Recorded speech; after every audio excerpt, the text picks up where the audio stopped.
are several windows from which you can view the heart: the peristernal, the apical, the subcostal, which should be performed exactly in that sequence. And then you have additional views such as the suprasternal view, the right peristernal view, which have their applications in certain clinical situations.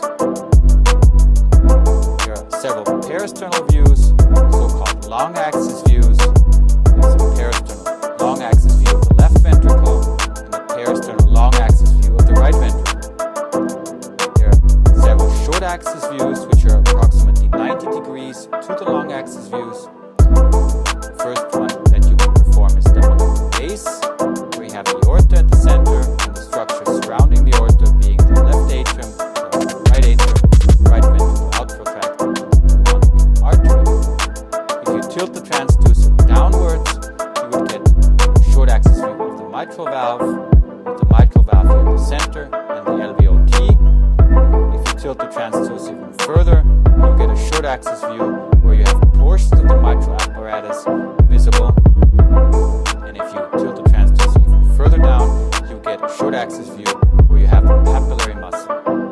The short axis view are important to assess the function of the aortic valve, for example, and left ventricular function and the mitral valve.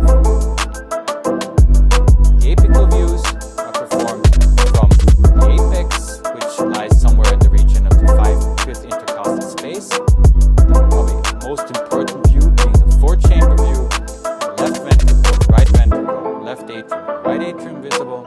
And then you can rotate the transducer around the center axis, and you would get the two-chamber view and the apical long axis view. And if you tilt the transducer upwards, you would get the five-chamber view. There are special additional views which I find very helpful for imaging. This is the so-called coronary sinus view, which you get by tilting the transducer in opposite direction than to the five-chamber view, and thereby you visualize the coronary sinus. You can place the transducer in a more lateral position and thereby view where the septum points to the left of the screen. This view is very helpful to assess right ventricular function. Rotate the transducer clockwise and thereby get a view where you have a very nice visibility of the lateral walls. Subcostal views are very important as well. You get a view very similar to the four-chamber view.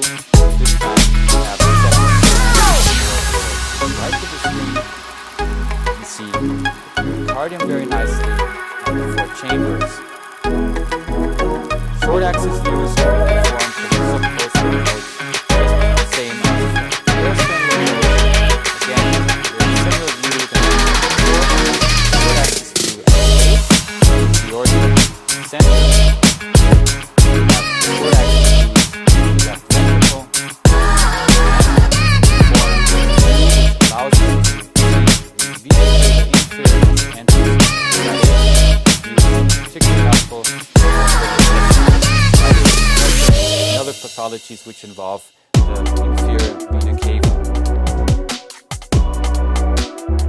The suprasternal view is a view that you will need in special situations, in particular if you want to look at retrograde flow or dilatation of the aorta. And the view shows the following segments. You have the aortic root, the ascending part and the descending part, and the right pulmonary artery which undercrosses the aortic arch. In summary, it's also important that you always follow a standard protocol. Start with the peristernal window, then switch to the apical windows, and then perform the subcostal window. Always use all standard views that I showed you, but feel free to also use other views, atypical views, and that you focus exactly on the pathology or the region of the heart that is of interest.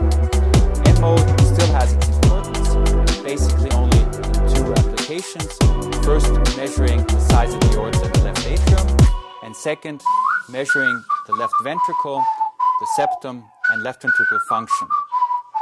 Doppler should also be performed in every routine, especially across the mitral valve, especially across the aortic valve. You can also use it for the tricuspid tricuspid valve, and you can even perform tissue Doppler. Doppler allows you to measure velocity of the valve or even within the heart, and also timing of events, and color Doppler helps you to note where turbulences are, which then again might help you in assessing the velocity or the pathology there.